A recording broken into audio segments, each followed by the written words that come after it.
Hey guys, it's Celestia, and today's story time is gonna be a bit of a heavier one. I'd like to say that I clickbaited you with the title, but unfortunately it's really not much of an exaggeration. If you've been following me for a while, you'll know that the reason I ended up switching from Twitch to YouTube in the first place was actually my health, and the fact that I was constantly forced to cancel streams because of bad pain days. YouTube allowed me more control over my schedule in that regard, but while switching platforms did solve one problem, the underlying health problems still have not been solved since they arose about 6 or 7 years ago. They've actually just been getting a lot worse, and while I had intended to save this particular storytime topic for when I'd actually gotten a resolution so that it would have some kind of happy ending, that just doesn't seem like it's gonna happen anytime soon. And my doctor recently crossed the line into straight-up negligence with such severe consequences for me that I honestly just really need to rant about it. So without further ado, here's the story of how my doctor has, effectively, been slowly letting me die for years and shows no signs of stopping.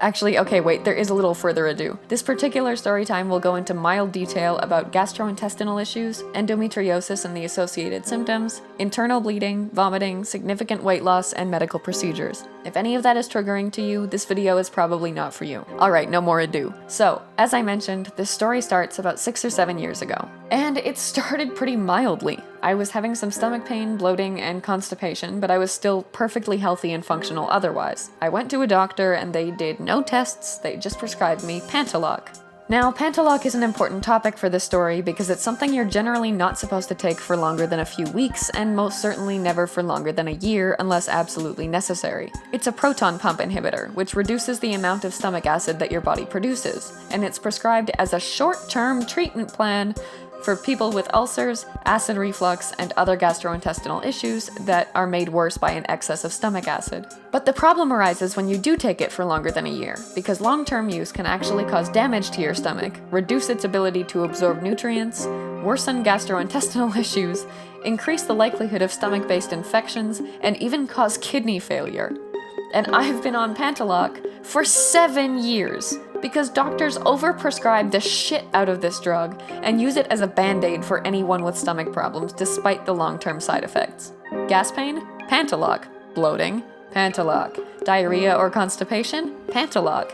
Acid reflux? Guess what? Fucking Pantaloc. And then whenever your symptoms come back, they re-prescribe it. And they never look into the underlying condition that causes the symptoms in the first place. They just prescribe Pantaloc to make the symptoms temporarily go away. And if your symptoms never go away, like me, they just keep you on it forever. And in my case, they've reassured me that they've never seen a young person have their kidneys fail from it. But every single time I've asked a doctor, okay, sure, but how many young people do you know that have been on it for 7 years? Their answers have been absolute fucking silence. But anyway, that's pretty much how things went on for another few years. The symptoms got a little bit better on Pantaloc, but they didn't go away, and in time they started getting worse again even when I kept taking it. And there were quite a few times during those couple of years that I ended up in the emergency room because the stomach pain got so bad that I was unable to move, sobbing, and actually fucking screaming. I'm gonna be brutally honest here, there were times, and not just times during this time period, but for the entire 7 years, that the pain has gotten so bad that I either thought I was going to die, or begged my wife to kill me because I couldn't get through it. Whatever is wrong with me has literally put me in so much pain that I wanted my wife to actually kill me because I couldn't take another second of it. And when I did go to the emergency room on a few of these occasions, they did one single ultrasound, didn't find anything, and then just gave me morphine and sent me home. Every time. They put one simple test's worth of effort into finding out what was causing the symptoms, one time.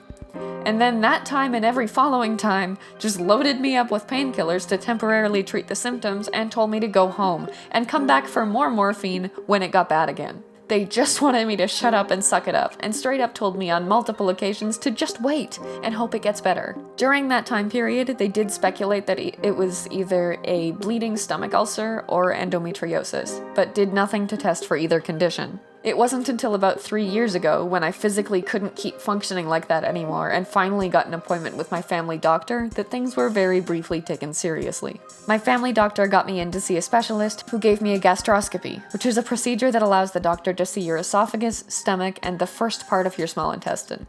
They didn't find cancer or any ulcers, nor did they find anything that could be causing the symptoms, but they did find a lot of inflammation. They just didn't find any cause for the inflammation. At which point they basically told me not to worry about it, because them not finding the cause apparently means the symptoms don't exist or would just immediately go away. Sure, great. So another 2 years pass with me desperately trying to get into contact with the specialist again, who forces patients to wait anywhere from 3 to 8 months just for a phone consultation. So I wait 8 months for that phone consultation, and he orders a blood test and a stool sample, and it takes them 2 months to mail me the requisition forms. So I do the tests, and I get results back in another 3 months, at which point they tell me almost nothing about the results, put me into contact with a nutritionist, and order a colonoscopy.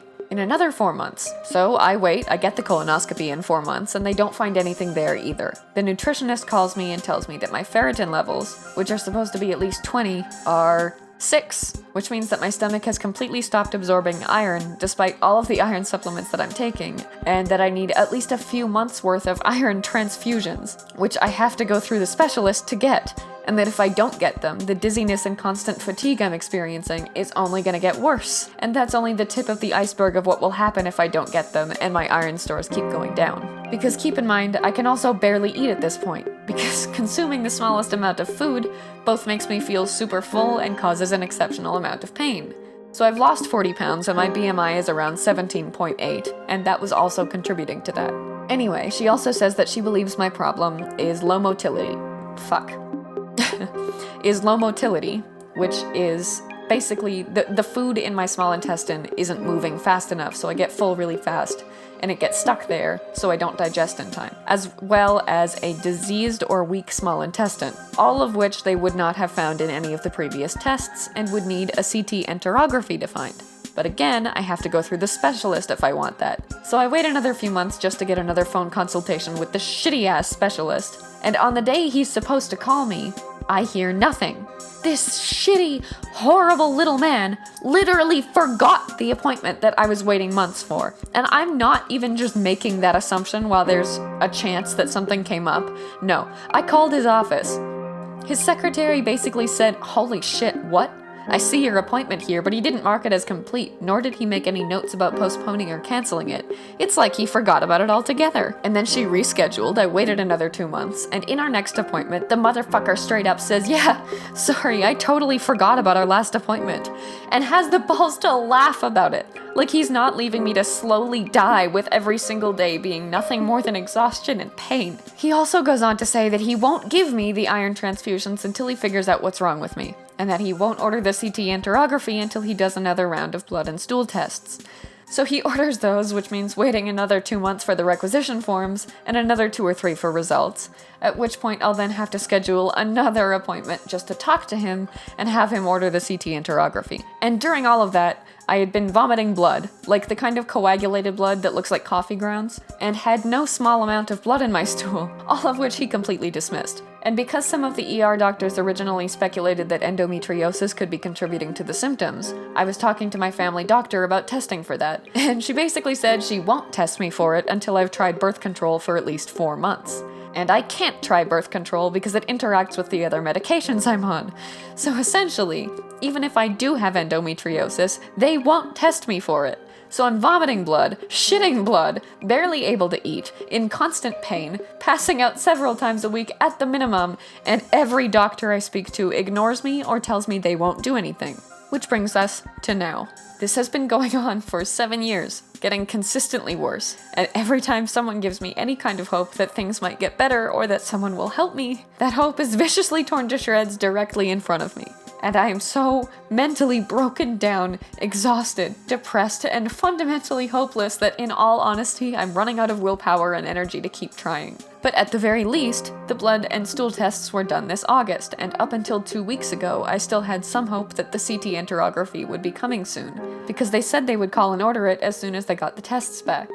But it was late October and I had still heard nothing back, so I called them. And the specialist secretary kindly let me know that they got the tests back months ago, and they didn't call me, because while there was still blood in my stool and my blood tests showed malnutrition and dangerously low iron, it's not worse than it was before, so the specialist decided to drop my case. This piece of human feces decided that because my tests weren't showing worse results, he wasn't going to bother to call me back or even keep my file, much less order the CT enterography that I'm confident the fucker actually forgot about. And the secretary was nice enough to ignore that decision and get me another appointment with him, but that won't be until very late January of 2022. And now I'm here. Honestly, I don't even know what to do anymore. Every day is full of pain and exhaustion, and everything I do is a struggle, and after 7 years, it's really, really hard not to give up and just believe that this will never get better, that this will just be the rest of my life. And it's objectively one of the most cripplingly depressing, hopeless feelings I have ever experienced. I realize that I'm really lucky to be Canadian and have free healthcare, but it's hard to feel lucky when I don't actually get the healthcare. I even looked into going to the Mayo Clinic in the States and paying to have someone help me because no one here will. But that pretty much starts at least a cost of $15,000, and I'm an artist for a living. All of my shoes have holes in them and I can't afford to replace them, so I have to commit to having wet, freezing feet for the entirety of the coming winter. $15,000 fucking dollars minimum is more than I would make if I started selling blood and organs. So this is kind of it for me. I just have to keep waiting for help I might never get, and I have to put my life in the hands of a horrible, horrible doctor that is genuinely content to just slowly but surely let me die. I wish I had a better ending for you guys, and honestly for myself too, but that's how things are right now. So when you see me tweeting about health problems leaving me unable to get a video up that week, you know why. And you know that this scummy piece of shit doctor has probably screwed me over once again. Someday, hopefully, I'll update this story time with a part 2, and maybe I'll have good news to share rather than just this. But in the meantime, I hope you guys enjoyed this depressing little look into the Canadian healthcare system, and I'll be back soon with some vastly less miserable, more art-related content. So that's something. Thank you guys for watching, and thank you as always to channel members Cafe Soleil, Lotus Dreams Art, Joseph Solomon, and Adele Juarez for their support. Especially throughout all of this, the fact that you guys are willing to support me financially has made a world of difference, and your kindness has most definitely not gone unnoticed. I hope you guys enjoyed today's video. Please leave a like and subscribe if you did. And I'll see you in my next one.